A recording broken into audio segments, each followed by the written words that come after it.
오늘은 세계교회가 기념하는 종교개혁 기념주일입니다.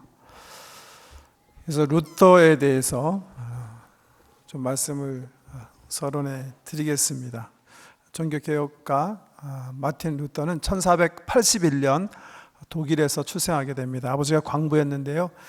루터는 어렸을 때부터 공부를 잘하는 영재라는 소리를 들으면서 크게 됩니다. 그래서 아버지가 얘는 법관이 돼야 되겠다 하는 소망을 품고 그런 비전을 심어줘서 자기 자신도 이제 법관이 되는 꿈을 가지고 살아가게 됩니다. 그러던 중에 어느 날 들판의 길을 가다가 큰 소낙비를 만나게 돼요. 근데 그 소낙비가 천둥 번개를 동반하는 그런 소낙비였어요. 그런데 아마 번개가 루터 바로 위에서 친 것 같아요.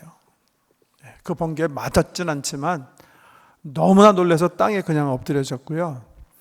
죽음의 공포 가운데 그 빛 가운데 부들부들 떨면서 루터가 서원을 해요. 하나님 나 살려주시면 내가 수도사가 되겠습니다. 그래서 그 사건이 계기가 돼가지고 마틴 루터는 어거스틴 수도회에 들어가서 수도사가 됩니다.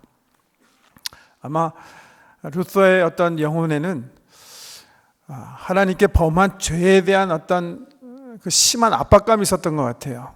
그래서 어떻게 해서든지 사제연총을 경험하고 구원의 기쁨을 누리기 위해서 열심히 수도사가 돼서 노력을 하게 되는데요. 그 당시 로마 캐톨릭 처치는 이렇게 가르쳤어요. 성도들이 하나님 나라에 가기 위해서는 죄를 철저하게 고백해야 되고 그 다음에 많은 선행을 해야 된다는 거예요. 그래서 그 가르침대로 수도에 들어가서 마틴 루터가 최선을 다하는 거예요. 금식하고 수행하고 고행하고 선한 일에 힘쓰고 또 그 가르침에 따라 사제들에게 가서 신부들에게 찾아가서 소위 고해성사를 열심히 합니다. 마음속에 어떤 죄가 기억이 나든지 깨달음을 얻든지 가서 고백하는 거예요. 마틴 루터는 수도사가 된 것도 가서 잘못된 것임을 고백했다고 하는데요. 왜냐하면 아버지가 수도사 되는 것을 복권되기 원했고 수도사 되는 것을 반대해서 반대 의견을 얘기하는 중에 너는 이 부르심이 하나님의 부르심이라고 생각하지만 10계명 중에 가장 중요한 5계명을 어기는 죄를 네가 범하는 거다. 부모의 말에 거역하는 게 아니냐 하는 생각을 주어졌기 때문에 그런 것들도 고백하면서 고해성사를 했다는데요. 하도 고해성사를 자주 와서 이 고해성사를 받는 신부가 루터에게 그렇게 얘기했대요. 자꾸만 자주 오지 말고 죄를 몰아서 정리해서 와라. 그럴 정도로 마틴 루터는요, 자기 심령 속에 기억나는 모든 죄를 일단은 고해성사를 통해서 좀 이렇게 정리하기 원했던 거예요. 그럼에도 불구하고 마음속에 구원의 기쁨과 참 평안을 얻지 못하고 구원의 확신 없어서 늘 고민하면서 내가 하나님 앞에 서면 어떻게 얘기해야 되나, 하나님 나 어떻게 판단하실까 고민하며 살아가게 됩니다. 그러던 중 신학 공부를 마치고 루터는 비텐베르크 대학에 성경을 가르치는 교수가 됩니다. 젊은 나이에 교수가 돼서 성경 말씀을 가르치는 중 교회 분쟁을 해결하는 어떤 그런 문제 때문에 로마를 방문하게 돼요. 4주간. 그래서 순례객이 되어서 그 당시에는 로마 교황청에 있는 로마가 성도들에게 순례지였기 때문에 순례객이 되어서 그 로마를 이제 경험하게 됩니다. 특별히 순례객들이 그 당시 로마에 가면 꼭 하는 소위 순례가 있었어요. 그게 뭐였냐면 주후 4세기경에 컨스탄티노플 대제 어머니 헬레나 여사가 그 당시 이제 기독교가 국교가 된 이후에 로마 제국의 기독교가 국교로 공인받아서 교회가 밖으로 나오는 시대를 맞게 되었는데 컨스탄티노플 대제의 어머니 헬레나 여사가 아들의 도움을 받아가지고요, 우리 예수님께서 빌라도에게 취조신문 받기 위해서 올라간 총독궁에 계단 있지 않습니까? 그 계단을 이스라엘에서 띄어서 로마에 갖다 놓은 거예요. 그리고 그 28계단을 중심으로 성당을 하나 진 게 있어요. 바티칸에. 산 조바니 인 라테라노라는 그런 성당인데요. 로마를 방문하는 사람들은 누구나 예수님께서 올라가셨던 그 28계단, 소위 말하는 이제 빌라도 계단을 순례하는 게 통례였어요. 마틴 루터도 순례객들과 함께 그 28계단을 순례하게 된 거예요. 무릎이 아프지만 첫 계단부터 무릎으로 기어 올라가면서 하나님 앞에 지은 죄를 참회하는 마음으로 올라가기 시작하는 거예요. 그 28계단 무릎으로 올라가면 하나님께서 지은 죄를 용서해 주신다는 그 믿음을 가지고 올라가는 중에, 그런데 신학자인 루터의 마음속에 의심이 생기는 거예요. 정말 나와 지금 함께 무릎으로 계단을 올라가는 이 사람들의 죄는 이 계단의 오름 때문에 용서받을 것인가? 의심이 들어요. 그런 중에 이 마틴 루터가요, 하나님의 은총을 경험하게 됩니다. 그 은총은 성령님 통해서 그 영혼에 들려진 하나님의 말씀이었어요. 그 말씀이 로마서 1장 17절 말씀이에요.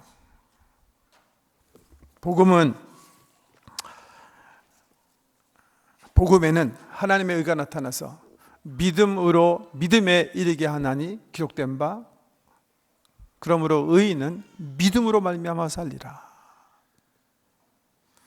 그 음성이 성령의 감동으로 영혼에 메아리치는 것을 느끼게 돼요. 그 깨닫게 되는 거예요.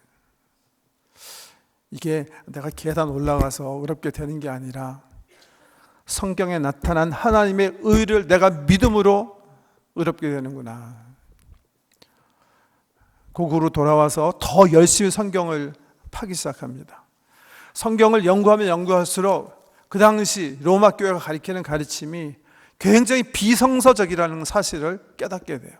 그 중에서도 특별히 로마서와 에베소서를 공부하면서 분명히 성경에 보면 우리가 하나님 자녀가 되는 것은 하나님의 은혜요, 그 은혜를 수용하는 믿음으로 된다고 하셨고 행위에서 나는 것이 아니라고 했는데, 왜 지금 교회는 행함을 강조하고 행함을 통해서 우리가 구원을 얻을 수 있다고 가리키는가? 두 번째는 성경에 보면 교회의 머리는 십자가에서 죽으신 예수 그리스도신데 왜 지금 교회가 교황이 교회의 머리인 것처럼 가리키는가? 십자가 밑에서 모든 성도는 다 하나님의 자녀고 세상에 파송을 받은 제사장들인데 왜 지금 로마 교회가 교황과 사제들이 다른 신자들보다 더 특별한 권위를 가진 그런 제사장이라고 가리키고 있는가 등등, 성경을 읽으면 읽을수록 이 로마 교회가 잘못된 것을 깨닫게 됩니다. 그 당시 그 로마 교회가 잘못된 교리, 잘못된 가르침을 근거로 해서 버리는 정말 세상적으로도 파렴치한 그런 것이 있었는데, 그것이 바로 그 유명한 면죄부라는 겁니다. 어떻게 가르쳤냐 하면 헌금과 면죄부인데요, 그 당시 저 성도들에게 선행을 해야 하는데 선행을 다 할 수 없으니까 교회 헌금을 해서 하나님 나라 일을 동참하게 하는 것을 선행으로 가르치고, 그것도 모자라서 소위 면죄부를 발행하기 시작하는 거예요. 죄를 범했지만 죄를 용서받을 수 있는 교황의 그 십자가 인장을 찍은 그 면책 증서를 발행한 거예요. 그래서 사람들이 돈을 내고 사면 그들의 죄를 사함받을 수 있다고 말했죠. 그런데 교황의 허락을 받고 그 면죄부나 헌금을 거들어 댕기는 사람은 한술 더 뜬 거예요. 사실은 교황이 허락하지도 않은 가르침으로 사람들에게 헌금을 강요하고 면죄부를 사도록 권유한 거예요. 이를테면 헌금계에 당신의 헌금 동전이 떨어져서 쨍그랑 하는 순간 당신의 지은 죄는 지음받고, 만약에 그 헌금이 당신의 인친척을 위한 헌금이면 연옥에 있던 사람들이 그 땡그랑 소리와 함께 천국에 간다. 이런 엉터리 같은 그런 가르침을 가르치고 있었던 거예요. 그런 사태를 보고요. 사실 그 면죄부 헌금은 지금 이태리 사람들이 돈 제일 많이 관광 수입을 올리고 있는 바티칸 짓기 위해서 한 거거든요. 베드로 대성당이라고 그러죠. 총 건평만 4만 평 되는 어마어마한 규모의 성전. 그 당시 르네상스 운동, 문예부흥 운동 때문에 예술 부분이 특별히 탁월하게 막 그냥 발전하고 있었는데, 그런 모든 그 예술을 총망라한 종합 건축 작품이라고 볼 수 있는 그런 베드로 성당을 짓고 있었는데, 그 성당 비용을 충당하기 위해서 그런 일을 한 거죠. 그런 비행을 바라보면서 마틴 루터가 교수로서 결심하는 거예요. 어떤 결심을 하냐면, 이거 신학적으로 한번 토론해야 되겠다, 토의해야 되겠다. 그래가지고 1517년 10월 31일에 자기가 가리키는 비텐베르크 대학의 유니버시티 처치예요. 대학교회 정문에 대자보를 붙이는 거예요. 그 대자보를 비추면서 내가 종교개혁을 해야 되겠다, 그런 생각은 요만큼도 하지 않은 거예요. 그냥 대학생들과 함께 이 교회를 드나드는 사람들과 함께 지성적으로 교회 나갈 방향이 뭔지, 뭐가 잘못됐는지 한번 토의해봐야 돼요. 토론해봐야 되겠다 하는 심정으로 붙인 거예요. 그런데 그것을 본 사람들이 동조하기 시작했고, 그 당시 발달한 인쇄술 때문에 그 95개 조항의 그 논제가 유럽 전역에 순식간에 확산되기 시작하고 많은 반응을 불어일으키기 시작한 거예요. 로마 교회에서는 그걸 보고 굉장히 별일 아닌 거라고, 한 신학대학의 작은 사람이 어떤 논문 형식의 논제를 발표한 거로 생각하다가 이게 확산되기 시작하니까 소환 명령 내려 로마 교회로 와서 네가 붙인 논제에 대해서 변호해라. 그런데 루터는 그 소환 명령에 생명의 위협을 느낄 수밖에 없었어요. 왜? 그 전에도 로마 교회는 사실은 이미 여러 사람을 죽였거든요. 우리가 보통 종교개혁하면 이 마틴 루터가 시작한 것이다 이렇게 생각하는데 전혀 그렇지 않습니다. 사실은 백수년 전에 영국에서부터 시작됐다고 보는 게 맞아요. 역사적으로도. 여러분이 아마 귀 익은 그런 분일 텐데, 존 윌클리프, 체코의 존 후스, 이런 사람들이 이미 교황이 이렇게 자기의 개인적인 권위로 마치 자기 권위가 성경에 위에 있는 것처럼 해서는 안 된다. 성경이 교회의 절대권이다. 모든 성도는 머리 대신 예수 그리스도를 사도들이 성경을 통해서 알려주신 그 권위에 순종해야 된다, 이 주장했거든요. 근데 그거 주장했다고 해서 죽은 사람 존 윌클리프 같은 경우는 로마 교회가요, 시체를 꺼내가지고 화형시켰거든요. 존 후스 체코 사람도 화형시켰거든요. 수도 없는 사람들 이미 죽였거든요. 그러니까 루터가 생명의 위협을 느낀 거예요. 그래서 소환에 응하지 않고 피신하게 돼요. 독일 성주의 영양적 속에 들어가서 로마 교회와 대치 상태에 들어가게 됩니다. 그러면서 책을 써요. 3권. 유명한 책들입니다. 독일 크리스천 귀족들에게 고함, 교회 바벨론 시대, 크리스천 자유에 대해서, 이런 3권의 책을 써가지고 발달된 인쇄술을 통해서 유럽에 전달하게 됩니다. 엄청난 교회 개혁에 관한 이야기인데요, 엄청난 반응을 일으키게 돼요. 결국 로마 교황청에서 마지막 3년 후에 통보하는 거예요. 6개월 동안에 네가 주장한 모든 주장을 철회하지 않으면 너는 엑스커뮤니케이시다, 파면이다. 그걸 받고 그 파문장과 로마 교회가 가리키는 교리서를 학생들 보는 앞에서 다 불태워버려요. 그것이 아마 본격적인 그 종교개혁의 시작이다 이렇게 볼 수가 있어요. 독일 교회가 루터의 가르침에 독일 교회가 루터의 가르침에 동조하게 되고 그 운동이 확산하게 되고 결국 로마 교회와 대립 속에 유럽은 그 시점으로부터 시작해서 로마 교회라는 그 교회 형태를, 그 형식을 끝까지 보수하고자 하는 사람들과 성경에서 얘기하는 크리스천의 자유를 지향하며 내적으로 하나님을 섬기기 원하는 사람들의 투쟁 속에 들어가요. 근 150년 동안 유럽은 그 이후에 피바다가 되는 거예요. 보통 우리가 종교교육하면 마르틴 루터가 대문짝에다가 95개 조항 붙여가지고선 두 교회로 그냥 쫙 잘라졌구나, 그렇게 쉽게 생각하는데요. 예수님 이후 가장 많은 순교자를 낸 시대가 바로 16, 17, 18세기예요.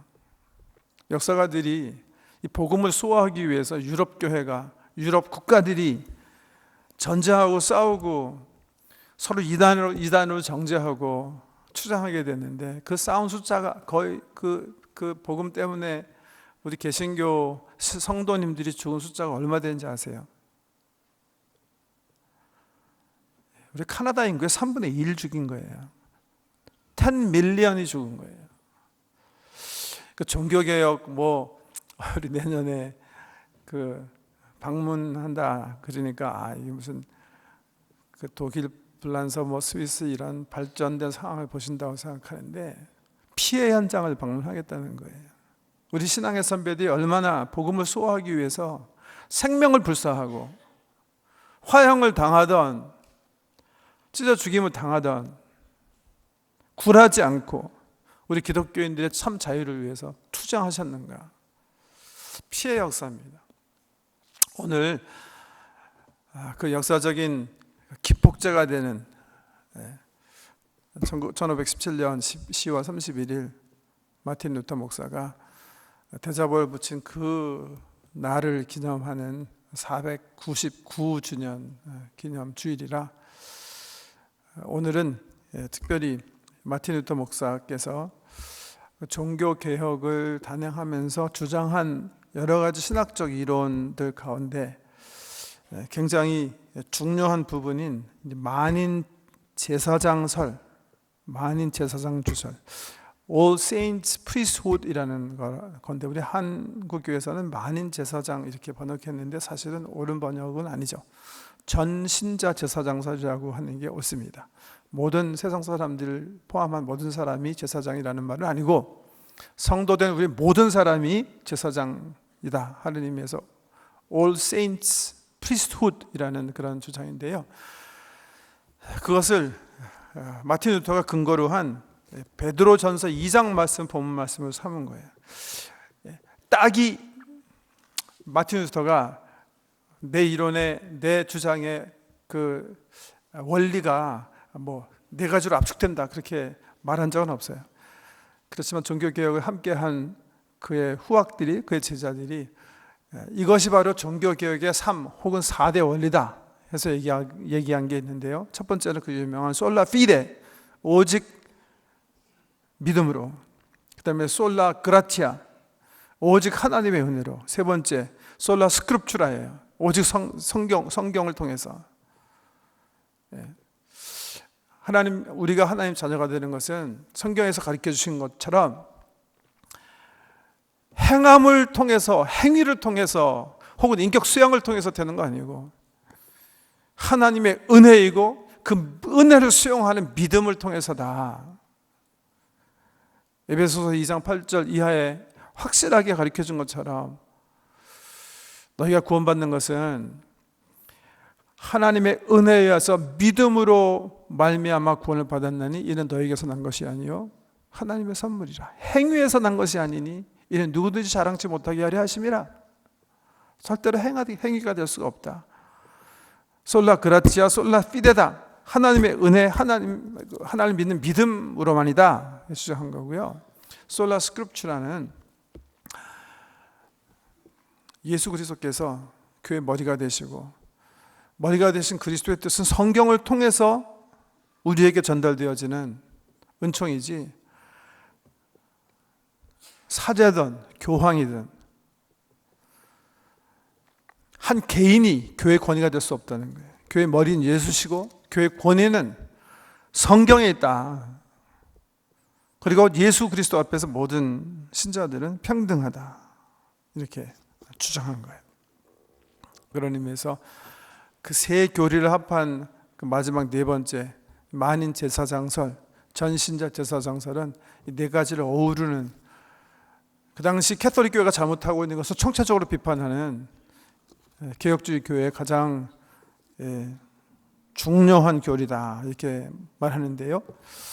그 교리를 베이스한 기초로 한 게 오늘 읽어드린 베드로전서 2장 1절로 10절 말씀이에요. 거기 보면 두 번에 걸쳐서 우리의 정체성을 베드로가 상기시키고 있어요. 그 단어가 뭐예요? 너희는 거룩한 제사장이 될지라. 너희는 왕같은 제사장이라. 여러분, 이 글을 지금 베드로가 누구에게 썼냐면 터키에 있는 그 당시 소아시아에 사는 이방교회 성도들에게 쓰신 거예요. 생각해 보세요. 그렇기 때문에 이건 혁명적인 거예요. 베드로 어느 나라 사람이에요? 이스라엘 사람이에요. 우리가 지금 우리 장로님 기도하신 것처럼 1.15 묵상운동 읽어나가는 본문이 레위기예요. 지난 2주 동안 특별히 우리는 하나님께서 이스라엘 백성들과 함께 거하시기 위해, 동행하시기 위해서 제사법을 가르쳐 주시고 그리고 그 제사법을 주관할 제사장을 세우시는 본문들을 살펴보았어요. 제사장 뭐 하는 사람들이에요? 어떤 사람이 제사장 될 수 있어요? 제사장은 다른 사람들로 하여금 하나님을 예배할 수 있도록 돕는 사람이에요. 죄범한 사람 죄 회개하고 하나님께 용서받을 수 있도록 돕는 일을 하는 거예요. 내가 하나님께 헌신하고 싶은데 혼자 할 수 없기 때문에 그 헌신을 거두는 사람이에요. 내가 감사한 일이 있는데 나 혼자 할 수 없기 때문에 그 감사지를 돕는 사람들로 하나님께서 세우신 거예요. 아무나 제사장 할 수 있는 거 아니었어요. 이스라엘 사람이라고 다 제사장 됩니까? 그렇지 않잖아요. 그 사람은 레위 지파에서 태어나야 돼요. 레위 지파 사람이라고 다 제사장 될 수 있습니까? 아니에요. 아론과 아론의 후손들만 될 수 있다고 하나님께서 명시하셨어요.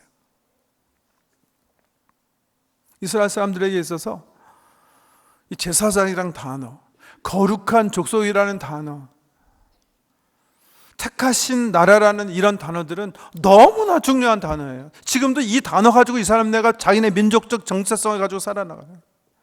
이스라엘 사람이 타민족이에요. 특별히 소아시아에 사는 아랍 사람들에게 당신들이 거룩한 나라입니다. 당신들이 택하신 족속이고 당신들이 제사장입니다 하는 것은 돌맞아 죽을 각오가 돼 있지 않으면 하지 못합니다.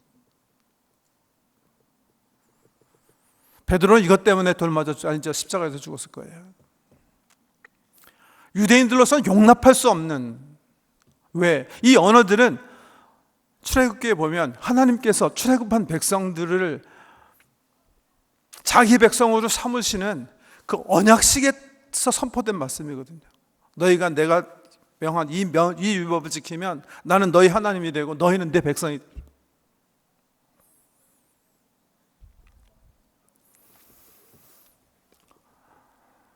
유대인 된 베드로가요, 그러나 성령의 깨우침에 따라 하나님께서 펼치시는 새 시대, 아니 그림자 같은 구약 시대를 통해서 실질적으로 하나님께서 계획하신 대로 민족을 초월한 하나님의 백성, 택하신 족속, 거룩한 제사장이 있다는 사실을 깨닫게 되는. 그래서 이스라엘 사람들은 이해 못했지만, 자기 동족들은 이해하지 못했지만 그 진리를 글로써 죽을 결심하고 정죄 자기 동족들에게 버림받을 각오하고 쓰는 거예요. 물론요, 마틴 루터가 이 말씀을 가지고 전 신자 제사장이라고 가르쳐 옳다. 성경에 그렇게 가르쳤는데도 불구하고 마치 모든 신자가 하나님께 나가기 위해서 사제를 통해야 되고 교황을 통하야 된다고 생각하는 가르침은 잘못된 거다. 이렇게 주장할 때는요, 특별히 신학적인 그런 그 부분, 로마서에도 그렇고 여기도 그렇고 예수 그리스도 대제사장의 사역을 통해서 하나님께 나가는 모든 신자들의 길이 열려 있다는 사실을, 그래서 우리는 스스로 예배할 수 있고 스스로 우리 죄 고백할 수 있다는 그 사실을 말씀하기 위해서 이 만인 대제사장서를 얘기합니다. 만인 제사장서를 주장합니다. 근데 실질적으로 성경 말씀을 보면요, 베드로 사도가 이 말씀을 우리에게 선포하시고, 나 같은 유대인들이 왕 같은 제사장이 아니라 여러분 예수 그리스도 안에서 십자가의 피로 정결케 한 여러분 한 사람 한 사람이 제사장들입니다 할 때는, 구약에서 하나님께서 제사장 아론과 아론 후손들을 제사장 삼으신 그 성경적 가르침을 염두에 딱 두고 얘기하시는 거예요. 우리가 공부한 대로, 읽어 나간 대로 구약의 제사장들이 하는 일이 뭐예요? 말씀드린 것처럼 예배할 수 없는 사람들로 하여금 하나님 예배할 수 있도록 돕는 거예요. 두 번째는 하나님 어떤 분이신가 말씀을 가리키는 일이에요. 그 사역으로 예수 그리스도 안에서 저와 여러분들을 하나님께서 부르셨다는 거예요. 그러니까 정말 세상을 향해서 너희가, 우리 모두가 제사장으로 살라고 지금 베드로가 권면하고 있는 거예요.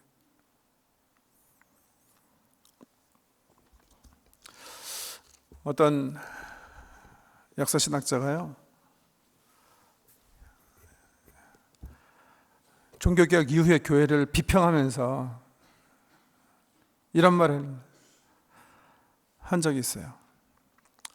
종교개혁자들이 주장하는 오직 하나님의 은혜, 오직 믿음으로 우리가 구원 얻는다는 그 진리는 현재 개혁주의 교회뿐만이 아니라 그러지 않았던 천주교에서도 확실하게 회복이 되었는데, 개혁주의자들이 가장 잘못됐다고 생각했던 사제주의, 즉 만인 제사장서를 통해서 회복하려고 했던 교회 회복은 언제 이루어질 것인가? 무슨 말이에요? 아직도 현대교회가 굉장히 소위 목사 혹은 성직이라는 성직자 중심의 교회로 살아가고 있다는 거예요. 그런 의미에서 오늘 우리에게 주시는 바, 우리 모든 사람이 왕 같은 제사장이다 하는 베드로 사도의 교훈은 우리가 가슴 깊이 새겨야 하는 그런 말씀이에요. 제사장 되기 위해서 애쓰실 필요 없으세요. 이미 제사장이세요. 믿으십니까? 그게 바울이 얘기하는 거예요. 은혜로 하나님께서 제사장 삼으신 거예요. 아버지께서 나를 보내신 것처럼 나도 너희를 보내노라. 선교사 되시려고 노력하실 필요 없으세요. 이미 교회 정체성 속에는 선교사인 거예요. 왜? 우리 머리 대신 예수님께서 그냥 그렇게 우리 아이덴티티를 말씀하시는 거예요. 당신의 피로 거룩하게 하시고 성별하시고 세상을 향해서 파송하시는 거예요. 우리에게 남은 거는 파송받은 우리가 어떻게 살아갈 것인가. 하나님께서 우리를 거룩한 백성으로 삼으셔서 제사장으로 살아가도록 부르셨는데, 우리는 세상에서 제사장으로 어떻게 살아갈 것인가?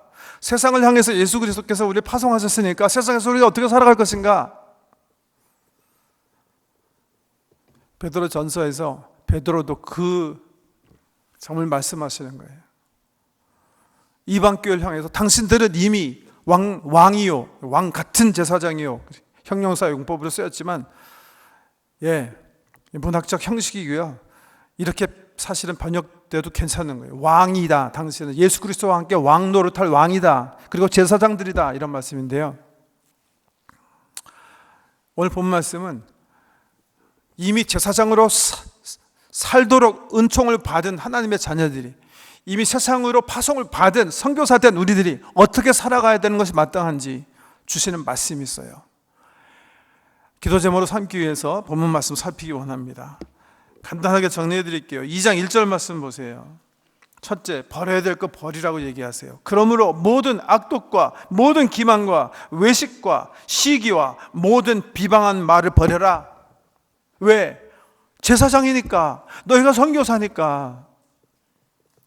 내가 선교사가 아니면, 내가 제사장이 아니면 세상 사람들과 같이 거짓말하고 교만, 진실하지 못한 삶을 살 수 있을지 모르겠는데 너는 이미 나의 제사장이다. 세상이 너를 통해서 구원 얻게 된다. 너를 통해서 하나님을 알게 된다. 그런 직을 각 사람에게 주셨기 때문에 요구하시는 거예요. 버릴 거 버려라. 또 두 번째, 사모할 거 사모하라고 그러셨어요. 2절 보면 갓난 아기들 같이 순전하고 신령한 젖을 사모하라. 이는 그런 말미암아 너희로 구원에 이르도록 자라게 하려 함이라. 사모해야 될 게 있어요. 버려야 될 거 있는가? 사모해야 될 게 있어요. 사모해야 될 건 뭐예요? 신령하고 순수한 젖, 뭐 얘기하는 거죠? 말씀이에요. 이게 잘못 생각하면 기도 열심히 하고 말씀 공부 열심히 해라, 그렇게 이해할 수가 있는데요, 이게 무슨 말이에요? 살아내라는 말씀이에요. 죄를 짓지 않기 위해서 피 흘리기까지 투쟁하는 기도하라는 거예요. 말씀을 꼭 살아내라는 거예요. 순전하라는 말은. 여러분, 사실은 이제 기도, 저 그렇게 생각해요. 말씀을 살아내는, 피 튀기는 투쟁이 아니면 기도 안 하시는 게 나아요. 왜? 말씀을 살아내려고 하지 않는 기도는 오히려 교만을 양성해요. 말씀 공부도 마찬가지예요. 열심히 그 말씀대로 내 삶을 세우기 위해서 투쟁적으로 말씀을 공부해야 되는 거예요. 우리는요, 머리로만 가지고 있으면 그건 영적 교만이에요. 옛날에 우리 성도들이면 성경 없었어요. 예배도 사제들이요, 옛날 중세교회는 그냥 제일 멋있는 언어가 라틴어이기 때문에 라틴어를 들었어요. 그럼에도 불구하고 예수 그리스도 십자가 하나 붙잡고 신앙을 버리지 않고 순교했어요. 요즘은 말씀의 홍수 시대라고 그러죠. 그렇다고 신앙의 선배보다 우리가 말씀대로 삽니까? 아니에요. 우리의 말씀의 공부가 오히려 교만함만 양성한 거예요. 기만이 나타나기 시작하는 거예요. 그럴 바에는 안 하는 게 나은 거예요, 차라리. 이 말씀을 살아내라는 거예요. 제사장들이니까 삶 속에서 말씀을 드러내달라는 거예요. 왜? 증거해야 될 말씀이 있잖아요, 우리는. 세 번째는요, 제사장으로서 정체성을 잊지 말라는 말씀이에요. 두 번에 걸쳐서 말씀했다고 그랬죠. 너희는 거룩한 제사장이 되지라. 너희는 왕같은 제사장이라, 이렇게 얘기하시고, 마지막 네 번째 보면 9절에 그러나 너희는 택하신 족속이요 왕같은 제사장들이요 거룩한 나라요 그의 소유가 된 백성이니 이는 너희를 어두운 데서 불러내어 그의 기이한 빛에 들어가게 하신 이에 아름다운 덕을 선포하게 하셨습니다. 우리는 증거해야 될 말씀이 있어요. 기독교의 진리는요, 저와 여러분의 삶을 통해서 보여줄 수 없어요. 기독교 복음의 핵심은 윤리가 아니라, 윤리면 우리 삶을 통해서 보여줄 수가 있는데 그렇지 않거든요. 기독교 복음의 핵심은 창조주 하나님께서 계획하신 계획, 그리고 그분이 하신 일이에요. 그래서 우리의 삶을 통해서 결코 보여줄 수 없는 거예요. 그렇기 때문에 진리를 깨우치셔야 돼요. 배우셔야 돼요. 성경을 사랑하시고 복음의 핵심이 뭔지 아셔야 돼요. 그런데 그 복음을 전해야 되는 전령자들이, 제사장들이, 선교사들이 해야 할 게 있어요. 그게 뭐예요? 그 복음의 핵심인 사랑의 삶을 보여주는 거예요. 섬김의 삶을 보여줘야 된다는 거예요. 왜? 세상 사람들에게 그 선한 증거를 통해서 복음을 설명할 수 있는, 이해시킬 수 있는 전도 사명을 감당하기 위해서예요. 본문 통해서 오늘 베드로하고 얘기하시는 말씀이에요. 저와 여러분은 이미 세상을 향해서 파송받은 선교사예요. 제사장들이에요. 가정에서 제사장 되셔야 돼요. 아, 나 선교사 돼야 되겠다. 선교 프로그램에 참여했다고 선교사 되는 거 아니에요. 이미 우리는 교회 본질상 세상을 향해서 파송받은 하나님의 사람, 하나님의 선교사들, 복음의 전령자들이에요. 어떻게 살아야 돼요? 예, 버릴 거 버려야 돼요. 그거 달고 있으면 하나님의 아름다운 그 계획을 증거할 수가 없다는 거예요. 그 증거를 이해하기 위해서 성경을 사랑하고 사모하고 열심히 공부하라고 그랬어요. 그리고 어떻게? 내 입술로 그 진리를 얘기하고 삶으로 복음을 보여주는 삶을 살라는 거예요. 어디서? 하나님께서 내게 보내신 그 삶의 현장에서, 내 가정에서, 가정의 선교사 제사장으로, 내 직장에서, 학교에서, 사업 터전에서, 내 이웃과 함께 사는 삶의 현장에서